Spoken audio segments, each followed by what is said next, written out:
All right, welcome everybody back to the Paddle and Fin Network. This is the final cast. I'm your host Josh, and tonight I have Mark Drury from Rogue Fishing Company with me. Mark, welcome to the show, man. How you doing tonight? Good, man. Thanks so much for having me. Appreciate Not a you problem. asking me to be on it. Not a problem. So Mark and I got connected because I was in search of a phone tether recently. I don't know, probably a couple weeks ago.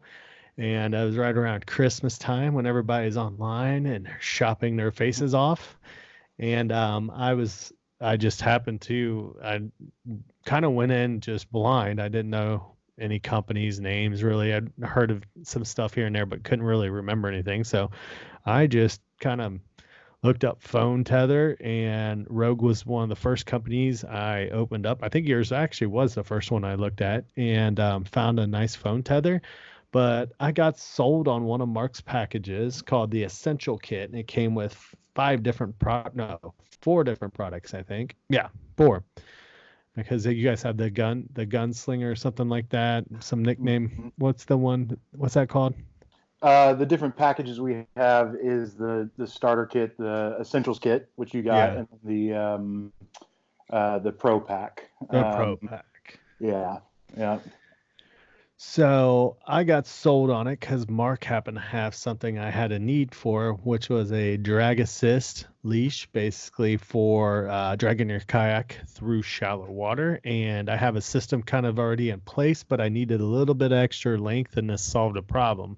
So I went ahead and bought the essential kit, which happened to have a tether that I needed for my new catch board. I needed the phone tether. I have a paddle leash, but it's kind of a chintzy one. A friend of mine gave it to me. It's nothing wrong with it. He gave it to me a couple of years ago, and it's kind of beat up a little bit from getting weathered and stuff. So, but anyways, I got the kit recently. I was really impressed by the product itself.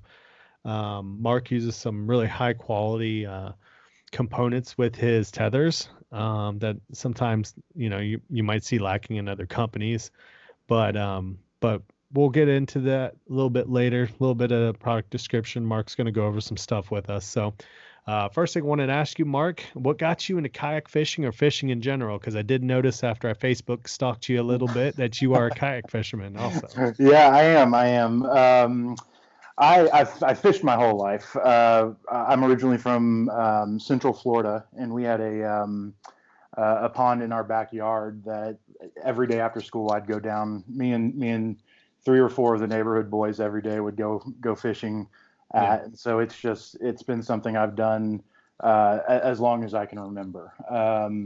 As far as kayak fishing, I've been kayak fishing for probably about 3 years now. It started um, when I was in a previous life. I was in the music business, and uh, ended up my wife and I made the decision for me to actually step away from working and stay at home with our kids. Hmm. We had some needs that weren't being met with their current situation, and so we decided for me to step away from the workforce and stay at home with them. And that was great, but I got bored and I needed a hobby, and I was still fishing, and I was going down to ponds, and that was fun. But you figure out ponds pretty quickly, and so I Right. wanted more of a challenge. I wanted bigger waters. I wanted more adventure, and uh, had another buddy who was getting into kayak fishing about the same time, and so I started looking into that, and was like, man, this is a really cool thing that I want to try out. So Right. that's how I got into it. Very cool. Very cool, man.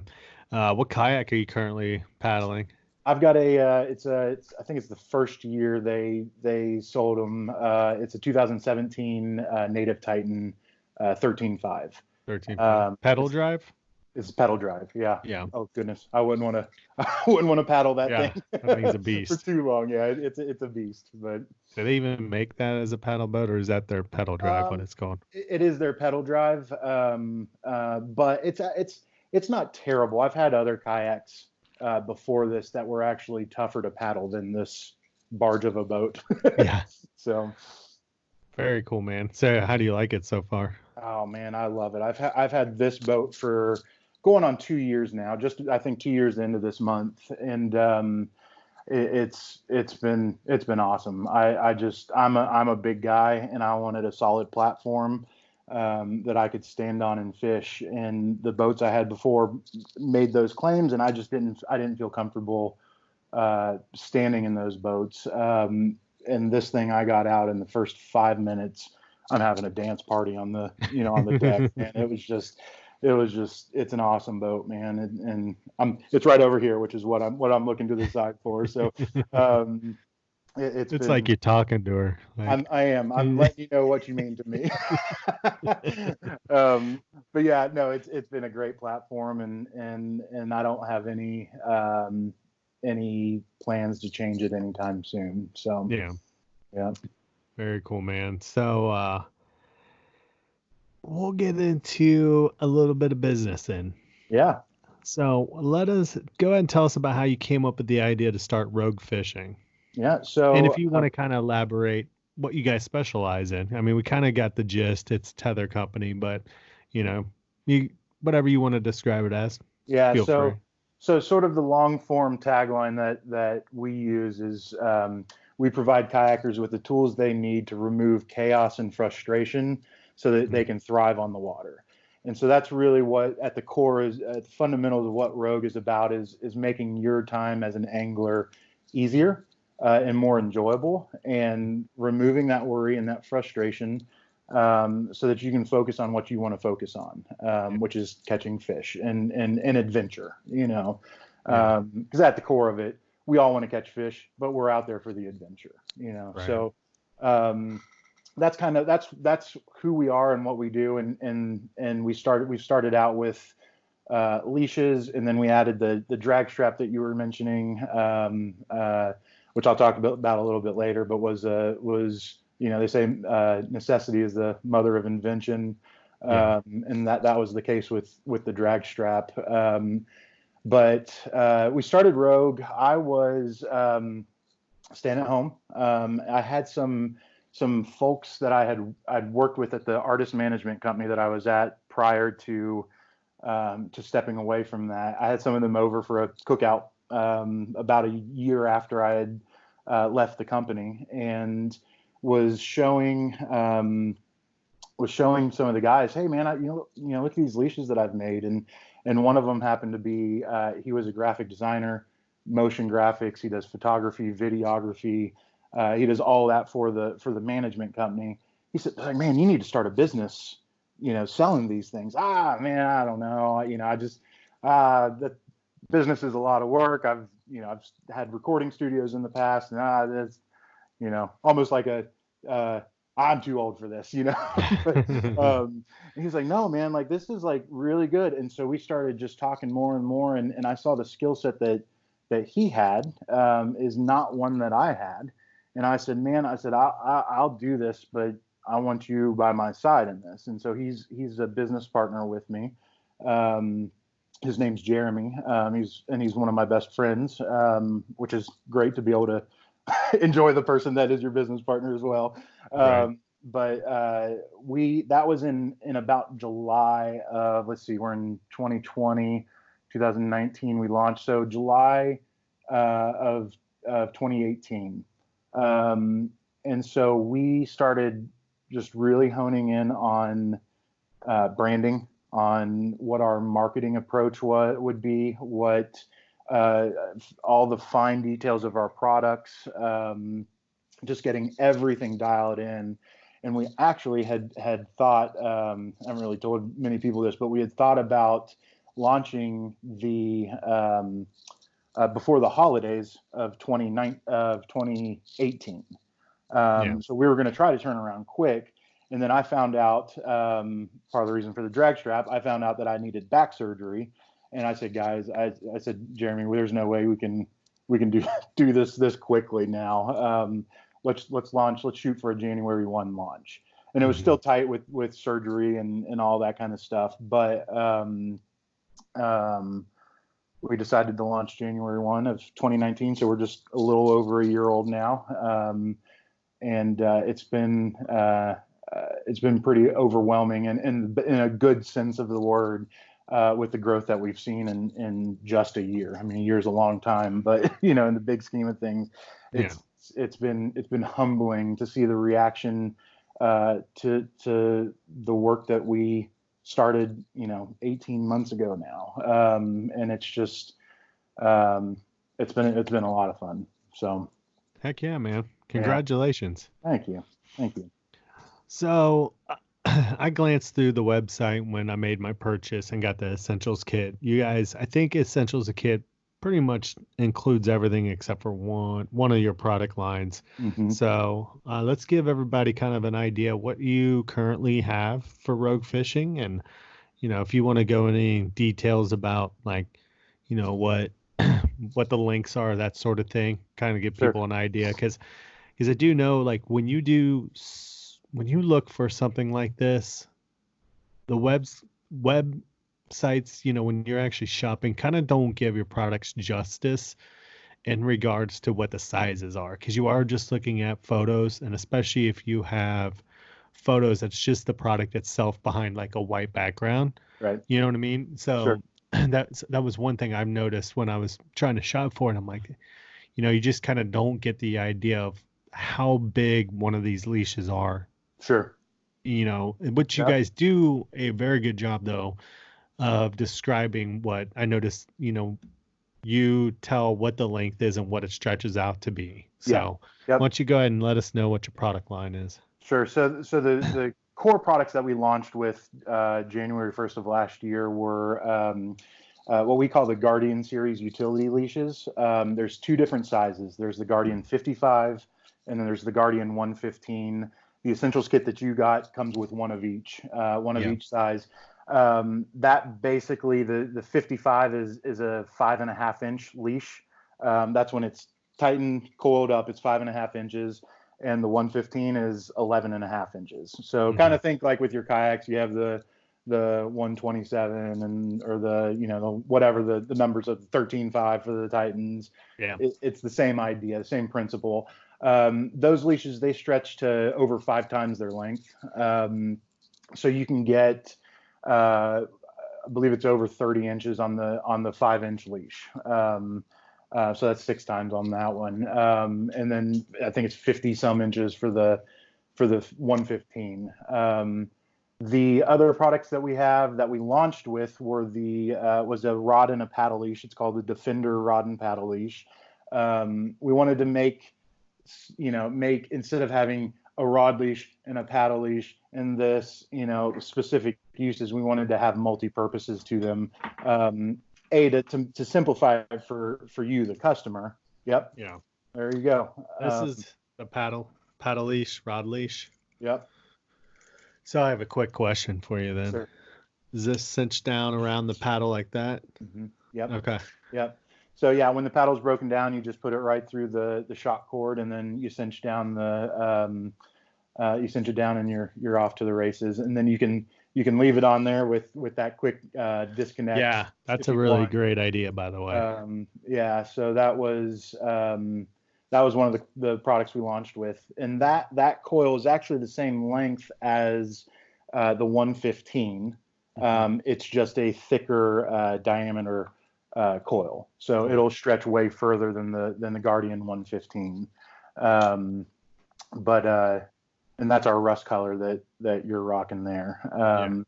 We have 5 different colors. We have a yellow. It's sort of a bright yellow, kind of a high vis yellow.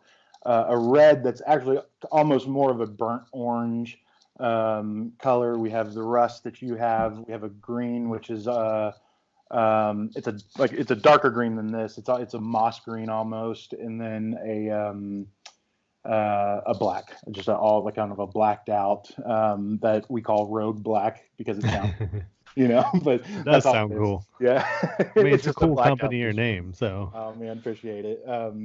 So we started with those, and then we also started with the drag strap, and that, like I said, was created because, as I mentioned earlier, I had back surgery like 2 Decembers ago.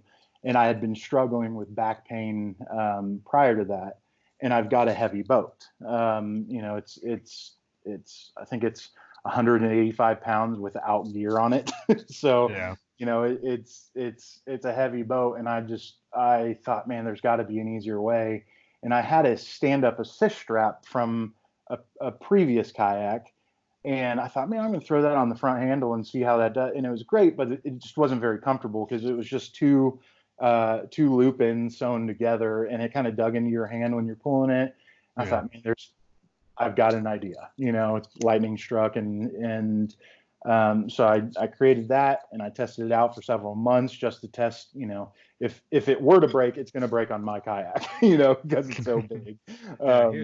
Here's what Mark's talking about for everybody on YouTube. So you got a sewed loop end here, but what's nice is you've got a nice handle, and it's comfortable too. Yep. I mean, that's saying comfortable sitting here at a desk in front of a computer. So when you're trying to drag a kayak, it might be different, but overall it has contour, which I think is kind of key to keeping that comfort. So I'm pretty stoked to try this thing out, man. Yeah, because I'm a big river guy. So I tend to get into rivers a lot, and I'll either wade upstream and float back down, or vice versa. So yep. And I think it's not that you will necessarily say, man, that was really comfortable to drag. It's more of, you won't think about dragging it. Right. It's a lot easier. Oh man, yeah. And so when we came up with that idea, and I was testing it, and all of a sudden now we're thinking about a business, it was just like, okay, we got a good core product line to launch with. And so that's what we launched with in January of 2019. And shortly after that, we launched a fishing team, a road fishing team. And one of our guys was like, man, have you thought about a phone tether? He said, I've literally lost 7 phones to rivers that I fish. And I was like, man, you know what? One of my other buddies, he was also on the fishing team, threw out that idea a couple months ago, and I was, yeah, that'd be a good idea, But now that multiple people and more people kept coming to me saying, man, there's a real problem here that there could be a solution to. I started. It took me a long time to figure out the protector phone tether is the name of it, and I wanted something that was universal. A lot of other ones are great, great solutions. There's some that you put a little like tab in between your phone and your case. That works. For me, I didn't want to spend, like, that's the last thing I'm going to think about before I get on the water. I didn't want to spend 2 minutes getting an OtterBox case off of my phone to put a tab through, to put it on, and then I'm exhausted after being, on the water for 8 or 10 hours in July. It's the last thing I want to have to think about is to take it off. And so there's got to be a universal solution that could fit your phone, my phone, her phone, his phone, whether you have a center-mounted camera or a side-mounted like an iPhone. And it took me a while to find the right answer, but we came out with the protector phone tether in June, and it's been a big hit for us since we launched. So is it your top product now?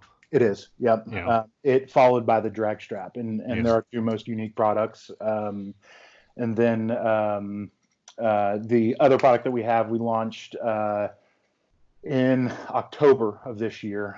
It is it's called the Ranger Gun Leash, and it's stepping away from fishing and kind of hitting duck hunters, as that's becoming more and more popular from kayaks.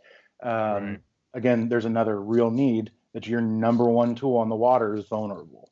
And so it has a molly strap that you can connect right to your to the sling of your gun, to the sling strap of your gun, and it stays on your kayak at all times. So, yeah. Heck yeah, man. Yeah.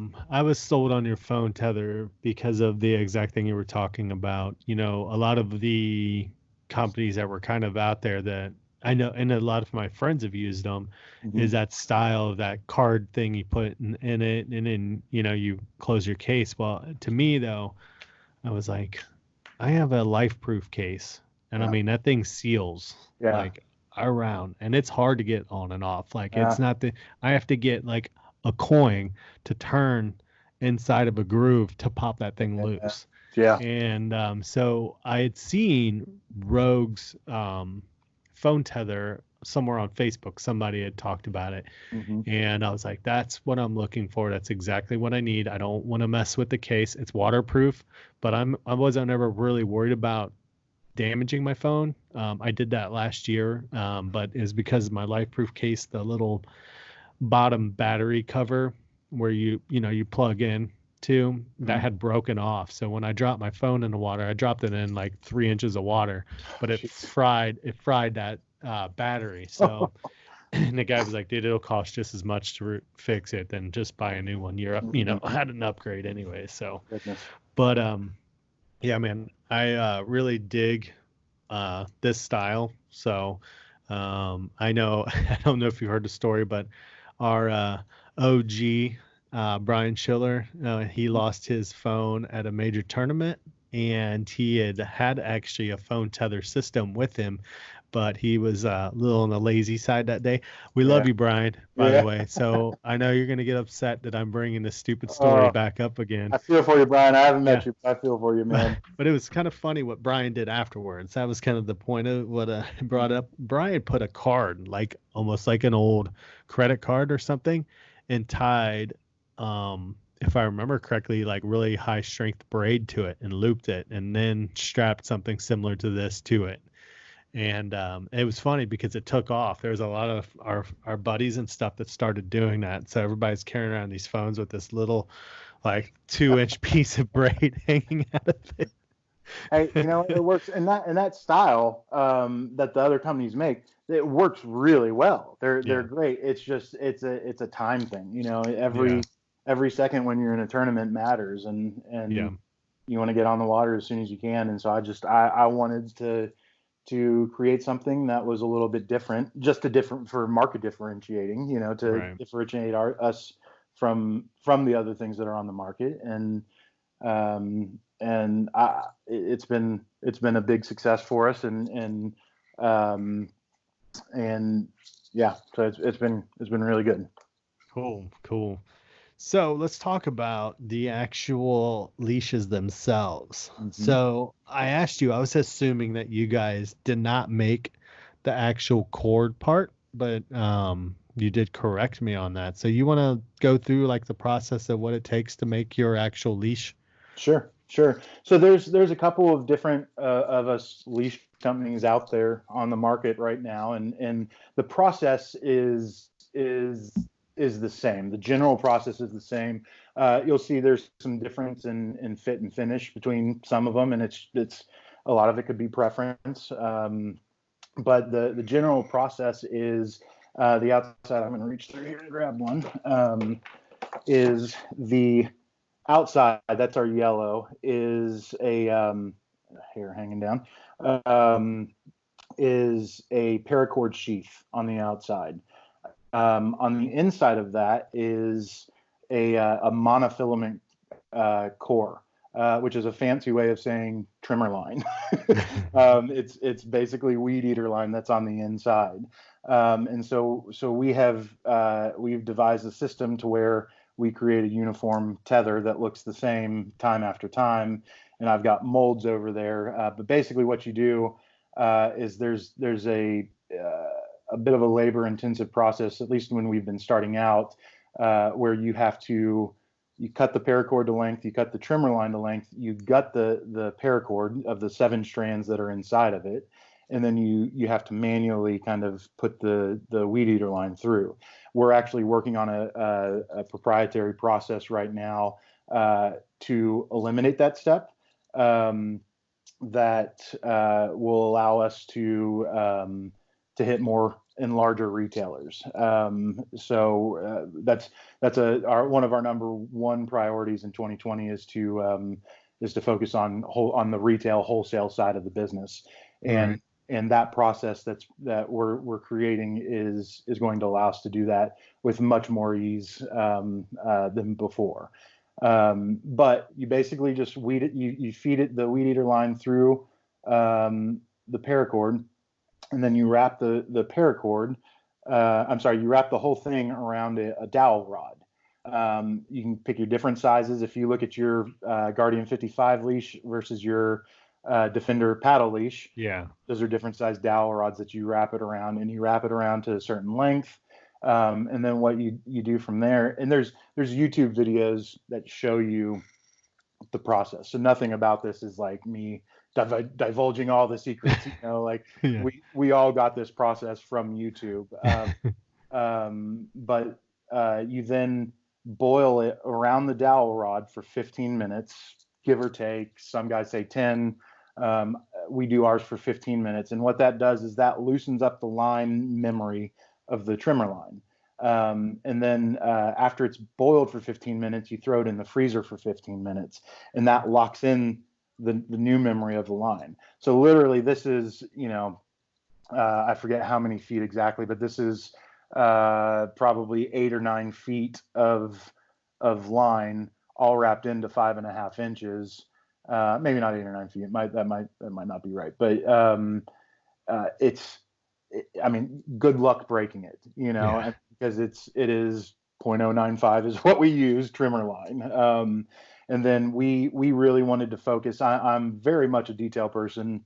We really wanted to focus on the fit and finish of all of our products, and we use high quality components inside of there, as well as high quality even heat shrink tube. That's sort of the general process. What we wanted to do was say, hey, yeah, there are DIY guys who are going to go and do it themselves all day long.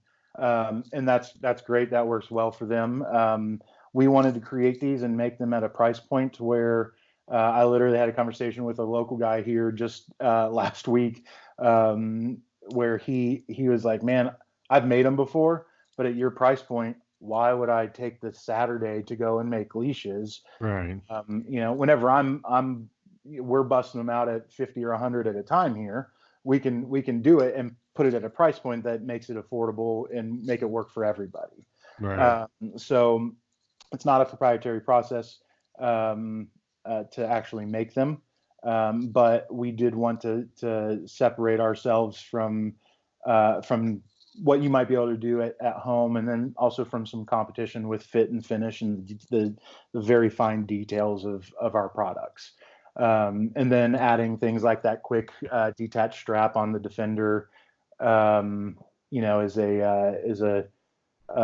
a touch that a DIYer wouldn't necessarily have, as well as the phone case, unless you went and spent $15 on one on Amazon and then spend a Saturday making a case, or you could buy one for $15 from us, So, yeah, that's kind of the general process, and it changes obviously between each product. There's different types of finishing that goes to it, but yeah.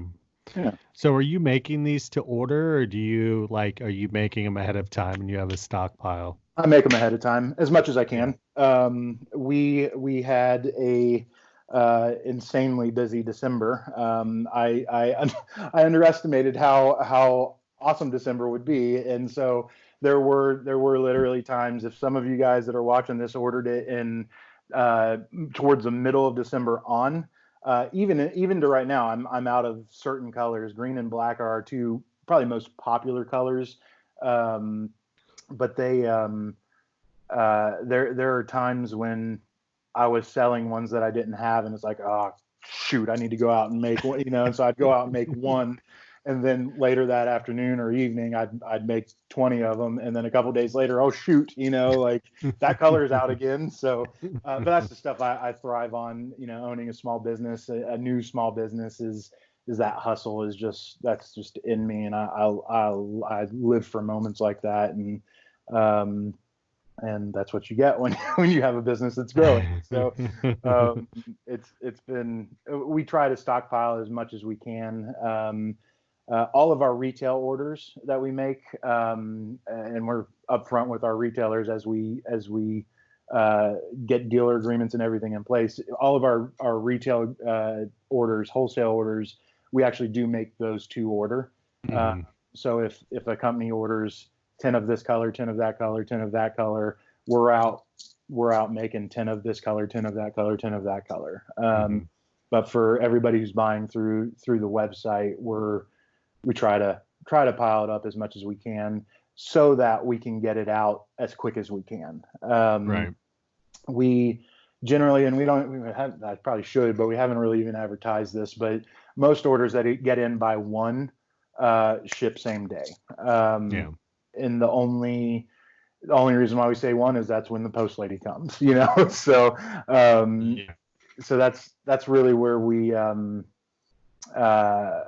what we strive to do is to get product out to you as quick as possible. And we've gotten a lot of good feedback. I had a guy in December say, man, I ordered the phone tether for my wife and I thought there's no way it's going to be here in time for Christmas. And it showed up the Friday before Christmas, and Christmas was on a Wednesday, and so we really want the customer experience with Rogue to be an enjoyable one. There are little things that I try to do when you're buying from a company, and I'm sure you can understand this. When you bought the Essentials kit, you're buying from a business that maybe you've had some interaction with on social media, maybe not, maybe it was Googling and finding the phone tether.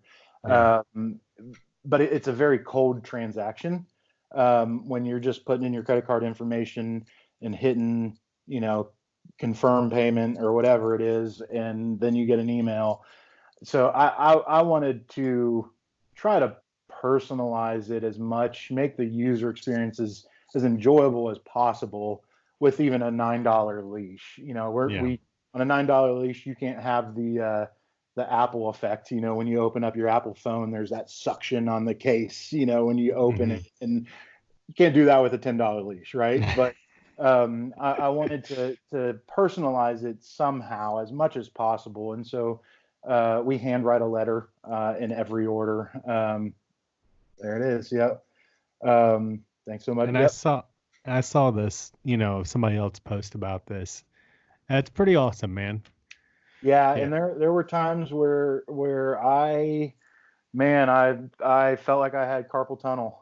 I mean, we had a stack of orders, and it was just like, man, I could not write one, but it's that important to me. Do it. And so I handwrite, or Jeremy, my business partner, will handwrite a letter from us just saying thank you, because we literally cannot, this thing doesn't grow like it is without people like Josh, placing orders. And that handwritten note was placed before we had a podcast scheduled, Right. So it's not like, I'm going to be on this podcast, so let me. I mean, I ran across on Facebook, and then I think it might have been on your website. It's I think somebody had put like a comment in one of your leashes that, is exactly what they're looking for. And the fact that you hand wrote, thank you for the order on the receipt, kind of really showed like what kind of company you really have, man. And, that's something that's truly impressive. That's, I think, missing nowadays, is like people who really truly do care about their customers. It isn't just about a bottom line, and it's something to say about your character, that you take the time to do that even during December, man. You were talking about having carpal tunnel. That's insane. It's everybody's like, come on, Mark, make a leash. You're like, no, dude, I got a lot of signatures, bro. Yeah.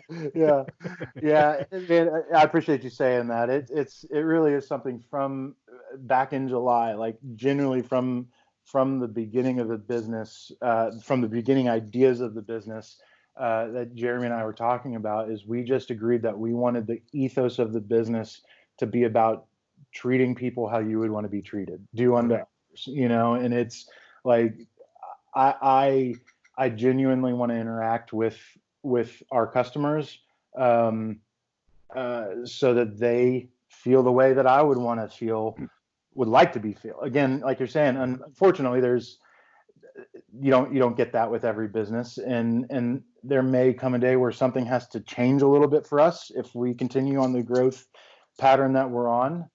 But there will always be. I always want people to say, "Man, that Rogue, that's a good company." There's a saying, Right. people remember how you make them feel, not what you say.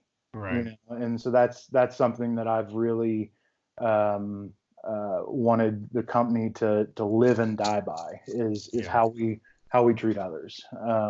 If there's a warranty issue, I'm putting down making leashes, and I'm getting that warranty out the door before I get other leashes made, because that's priority. So luckily we haven't had many warranty issues, but if something ever popped up, that takes precedent over anything, because you've put your hard-earned money into our product, and we want to take care of you. So and you have a good product, but you did something that I really thought was smart.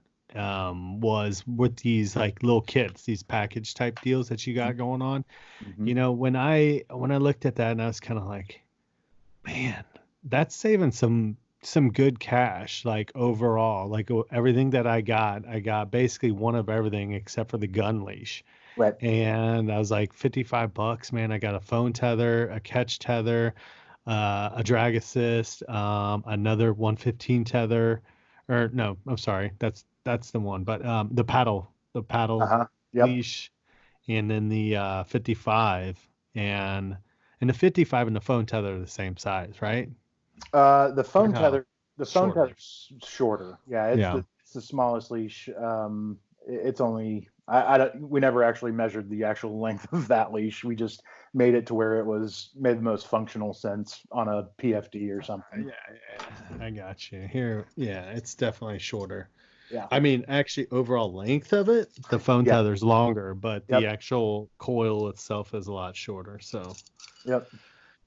but yeah, man, it like to kind of package that stuff like that, and people are saving some money instead of having to buy it all individually. Really kind of makes a good impression on me as well, because you could easily just sell that stuff all individually. Yeah. And the fact that you kind of package this stuff together, and it's stuff that, to be honest with you, it was smart, because if somebody's coming to you with a phone tether, and they're kind of probably seriously into this kayak fishing thing, that they probably have a catch board or something else that needs to be tethered. So you kind of got, like you said, you've got a lot of needs covered. You did for me, man, because I was like, I need to catch. I was like, 3 out of these 5 products I need right now. And so spend a little extra, but you're getting a percentage off, and you also, during Christmas time, you probably got free shipping with that too.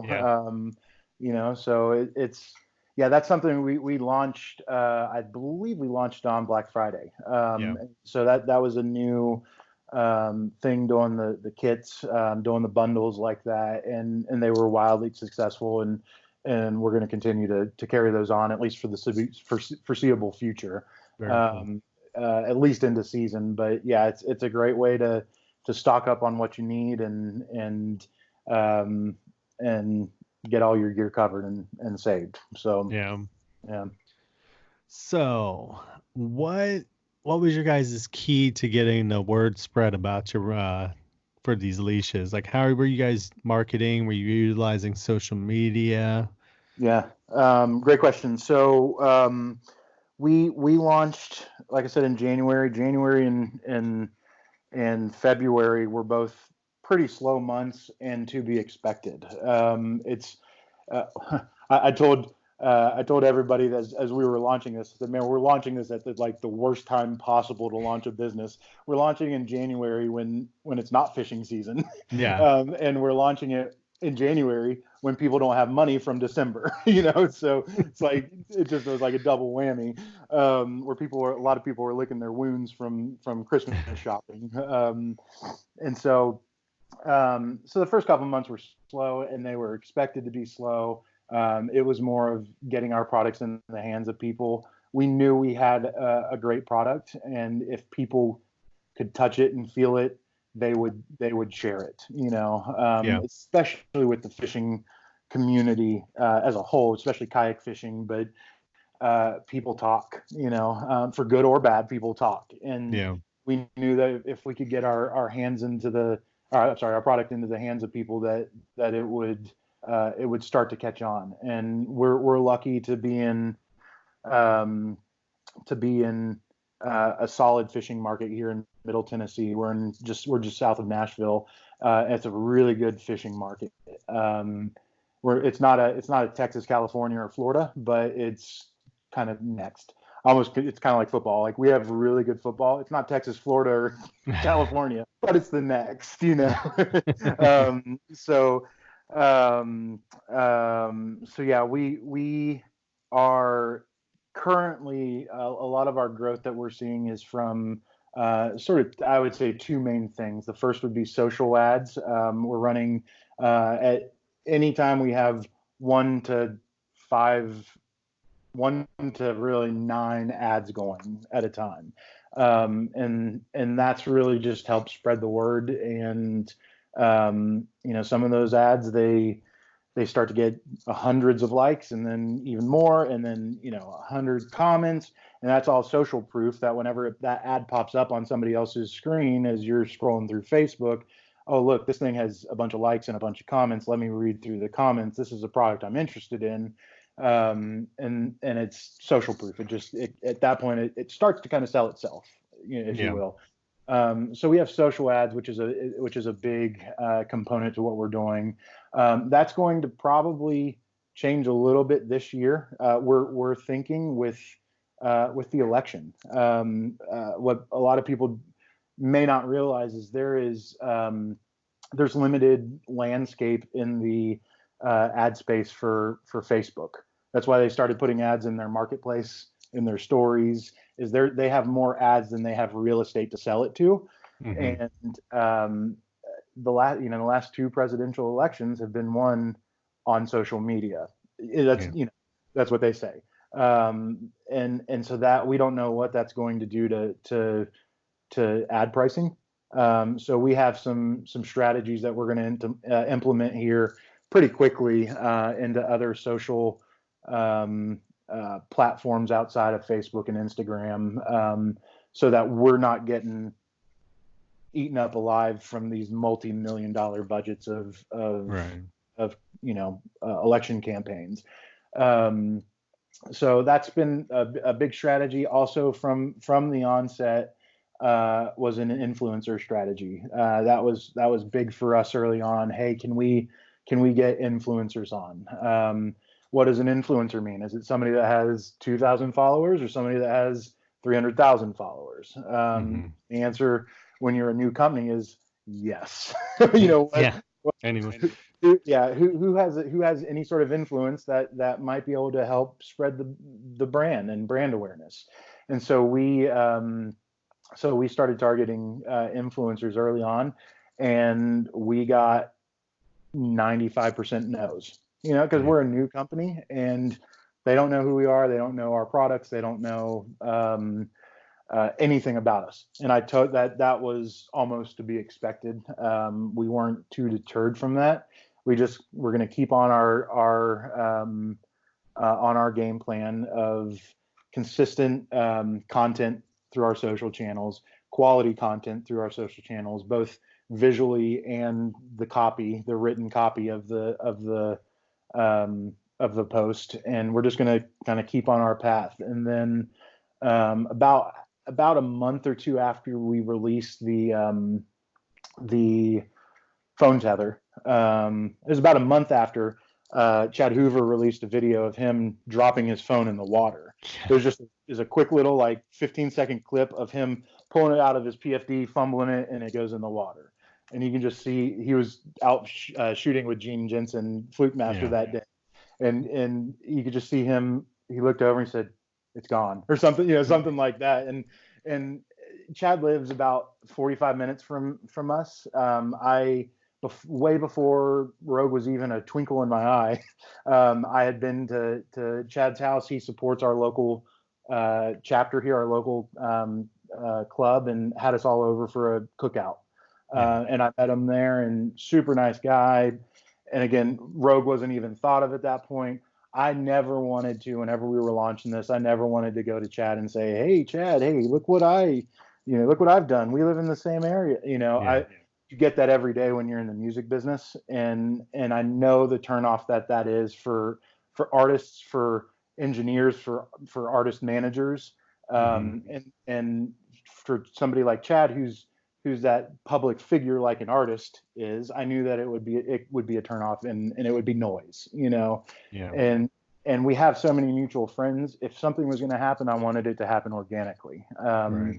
And so he posted that video. One of our mutual friends shared the video on Facebook, tagged Chad, tagged Rogue, and my personal page, and said, "Man, hey Chad, you needed one of these Rogue protector phone tethers that Mark Drury makes, or something like that." And I just got on and said, "Chad, man, that stings. Hate you lost your phone. Hey, shoot us a message. We'll get you squared away so that doesn't happen again." And talked with Chad a little bit, and that was back in late July of last year. And he immediately, whenever we sent him some product just to get his hands on, to get his feedback on, see what he thought. He did an unboxing video, which is a cool thing to do these days. And and so Chad's been a great influencer for us. He just last month released another video showing how he uses the phone tether, and it's a part of one of his other videos that's also going to be one of his TV shows in this next season. But he's been very kind to us, and hasn't asked for 1 cent from us. I mean, it's all because of the merit of the product. And so we have a lot more integrations coming up with him, and of course, naturally that opens up doors to other influencers then, and so that was a big strategy for us, was the influencer marketing, and not influencer marketing in that, hey, if you go buy this, use code whatever 15 to get 15%. Like, we see enough of that. People are flooded with that, and are almost, I think, will turn off whatever the message is whenever they see that, because this guy's getting a kickback. Like, it was a very clean exchange that we would make with the influencers, and very clean boundaries. But that's been another good one for us, has been that. And then again, social marketing have been the primary two lanes that have helped to get the word out about Rogue, and there's different lanes that we want to explore through Google AdWords, Google Ads, and all that. But that's all in due time. You grow too fast, you can kill your business. And so we're kind of like, we're at the point where, okay, we've been putting on the throttle. Do we need to let off now? Like, we're at that kind of tipping point for us to where it's going to start shooting through. It's started to shoot through. So, and that's been in thanks to marketing, influencers, but I mean, more than that, it's customers talking. I mean, it's the experience that they've had with a business. That's with any business, So that's where I get a lot of my ideas from, is just kind of paying attention and stumbling across it a lot of times. Just somebody talking about it. That's how I came across your guys' product, and I had seen it originally, and I don't know if it was with Chad's video or not, but it'd been a while, and I was like, what was the name of that company that made the rubber piece that stretched around your phone? I couldn't think of it. I was like, oh, well, phone tether, Google search, and boom. I was like, oh yeah, it was Rogue Fishing. Yeah. And but it's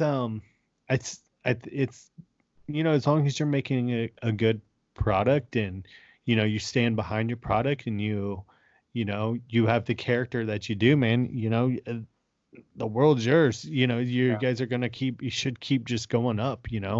And what's fortunate too is your product, you make a product that's long lasting, but it's not forever lasting. So there's always gonna probably be a need for this. And I think, have you guys thought about getting out to any of the expos, like the National Championship Expo or Yep. Yep. any like ICAST or anything like that? We will be at the National Championship Expo for sure.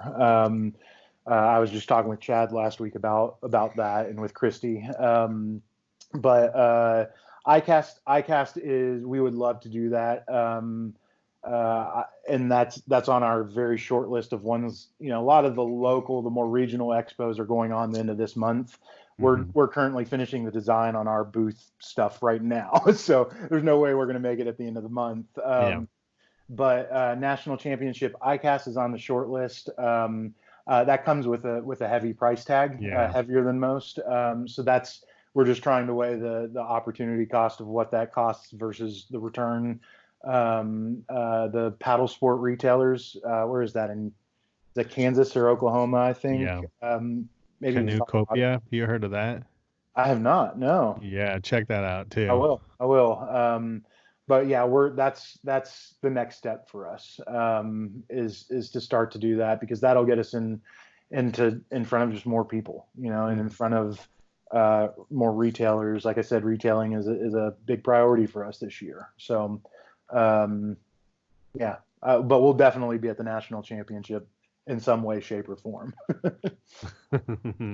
Canoe. Yeah, let me give you some information real quick. Yeah, it's the world's largest paddling expo. Wow. And somebody told me about this. It's March 13th through the 15th, 2020. Okay. So yeah, dude, check out the website for it. Somebody told me that we should try to get Paddle and Fin out there also. So yeah, maybe we could do it on location and do something out there. So you kind of dived into your history a little bit with music, and from looking through your Facebook page and looking through Rogue and things like that, I noticed that you were a music engineer. Is that correct? Like a producing engineer? Now, I assume you're a musician too, right? I am, yeah. I play bass and guitar. It's funny, is whenever I first started producing and engineering, I played more guitar, but then I realized I think more like a bass player. So I've kind of focused on that more in my more recent years. But yeah, I play several instruments and play several by ear as well. I spent about 12 years in recording studios as an engineer. Again, also producing as well, but about 80% of that time was done mixing songs. So for anybody who doesn't know, you go into a recording studio and you put 12 mics on a drum kit and you record, the take of the drums. Then if it's a band, you may record bass then, and that may have one or two different tracks that you record of the bass. And then you may have 10 guitar tracks and 10 keys tracks and then 20 vocal tracks. Well, all of that is pretty raw if you just hit play. Somebody has to take that and make it shine and shimmer and kind of glue together and make it sound like the recording that you hear on the radio or in your left and right headphones. And that's what I did a lot of, was mixing. Nashville has two predominant genres: country and Christian music.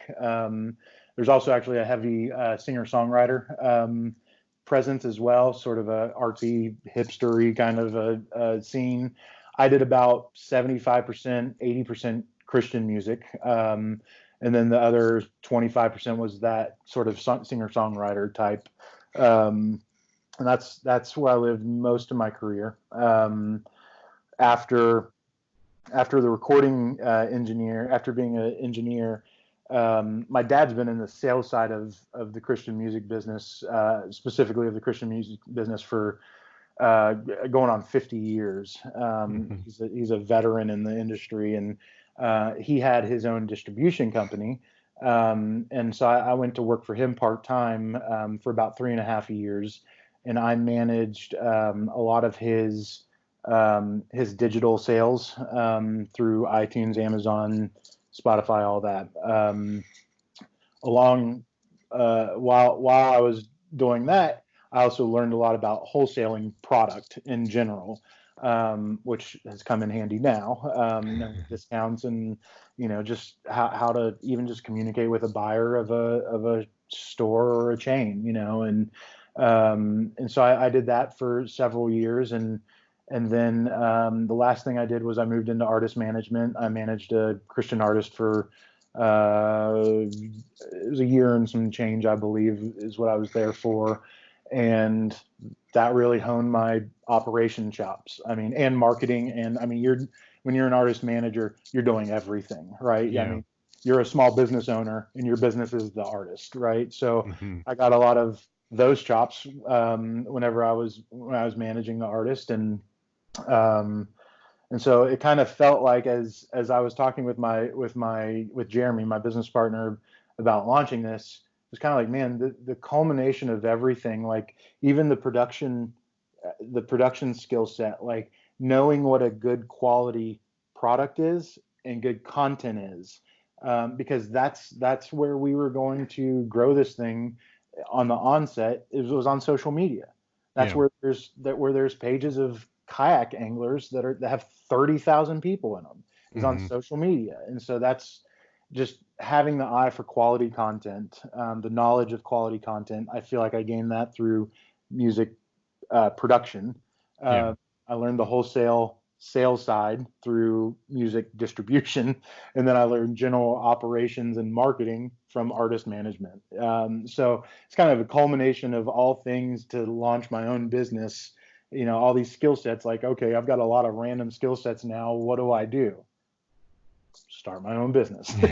So, but it's great. I love it. I love being in town. I love, I have a ton of friends who are in the music business still, and I love celebrating their successes and just getting to be a part of it from the outside still. Yeah. Is a lot of fun. It's a lot of fun. Yeah. So, yeah. So what kind of music do you play? I know it's Christian. Do you have is it Christian rock? Like, I actually don't listen to a lot of Christian music. I grew up on it because my dad was in that, and to be honest with you, I don't play a ton of music right now because that's all I did for so long. It's kind of I'm kind of purging my brain of music. But when I do, just before we were on here, I was working on a retail order and was playing. There's a band called May, if you've ever heard of them. I think they're from Virginia, but they're not a band anymore. They were circa 2006 when my wife and I were dating, and that's just a very nostalgic band for me. And so I was listening to that early. It's sort of just a alt rock kind of a thing. But I listen. I span from like straight up 3-piece jazz to metal, like not like metal, like hardcore, new age, anything and anything in between. I do appreciate all genres and what they offer, even into hip hop and R&B. I mean, that's just it's not a skill set I would ever have tried to sell myself, like, hey, come record your hip hop album with me. Whitest guy you've ever met. Hey, like, no, I wouldn't be a good person to do that, but I appreciate those skill sets for sure. Yeah, that's how I am. I grew up, I'm 40 now, so I grew up from liking grunge to now listen to metalcore bands, like prog bands, like it. Brad and I are like the metalheads in Paddle and Fin. It's hilarious. And it's funny because him and I, the first time we went fishing, I popped in the seat and he looks at me weird, and he's like, how old are you? And I'm like, what has that got to do with anything, man? And he's like, well, like, he's like, I didn't take you for listening to this. And, I'm like, yeah, man, I've been listening to stuff for years, but it's awesome though that you that you grew that much out of from music, you know, and it kind of Yeah. created these stepping stones for you to take to start your own business. But I think you have a unique perspective of being involved in so many aspects of the music industry that helped you, like, really, like you said, hone a lot of different tools to be able to be successful as a business owner. Because, you know, a lot of people are either like really into the production and that's all they do, or they might be a manager and that's all they do, but you've kind of covered all the bases through that. And, you know, you could see that all those traits could come together and really kind of make somebody successful. So that's awesome, man. Yeah, for years, especially whenever I was kind of wrapping up my time, I had hit a little burnout on the studio side of things and was trying to figure out what's next. There was a lot of panic for for a little while of, cool, I've got this skill set that is good for nothing now, you know, and like, what do I do next? Um, cool, I can mix a song really good. What's that going to do for me, you know, for my whatever for an interview? But hindsight is 2020, you know, like we get to look back on our past experiences and see how they've shaped and formed us. And you're right, it like each step of the way has taught me more and more of what I need to know to be successful in whatever you do, Yeah. be it life or business. And I was able to take those lessons that I learned and um, bring them all together and apply them to one thing. So, Yeah. Well, man, we look forward to seeing what else you guys come up with. I know we were going to talk some new product stuff, but you said you had a prototype, and we'll leave that on the back burner for yeah, now. yeah, But you know, maybe if you have an interest coming back on the show, like say love if you it. want to release it or whatever, you know, you come out, let us know or whatever, you know, Yep. just reach out. But I do appreciate you taking the time to come out and talk to us today, man. Thanks. Oh man, my pleasure. Thanks for having me. Not a problem. Well, we're gonna wrap it up tonight, everybody. So, you know, I just want to give a big shout out to all of our listeners, and you know, we want to say that we are really excited here at Paddle and Fin for the 2020 season. I know a lot of our guys are got like we were talking about earlier, the shopping bugs. Man, people are out there blowing some money. Like, Yep. so everybody's trying to upgrade their equipment. So hopefully we'll start getting some really cool stuff out to you. Especially we're going to be working on a lot of the YouTube, the video side of things. See if we can start coming up with some good fishing content this year. So with that, we'll go ahead and wrap it up. And everybody have a great day. Thanks for listening. Bye. Go check out the website, guys. Paddle, the letter N and fin.com. Also, check out YouTube, youtube.com/paddle and fin. If you got a question, comment, want to hear from a future guest, feel free to email us at paddle, the letter N and fin @gmail.com. Don't forget to follow us on social media. We're doing giveaways, announcements, things like that at Facebook and Instagram at Paddle and Fin. Shout out to our show supporters, Rocktown Adventures, Loveland Canoe and Kayak, Hammered Lures, Fish Mob Lures, TRC Covers, Ketch Products. Go to ketchproducts.com. You could put the Paddle and Fin logo right on your catch board. Don't forget to go over and pick up your JigMasters Jigs. Use promo code PNF20 and save 20% today. Don't forget to rate and review the podcast on whatever platform you're listening to. It helps grow the audience, helps others find our podcast. So please drop a 5-star rating in on the podcast platform you're listening on. Don't forget about the recycled plastics program, you guys. Take your used plastic baits, put them in an envelope, mail them to the address in the show notes. Our man Eric Richards at Hammered Lures melts those down, makes new baits, and donates them to various chapters of Heroes on the Water.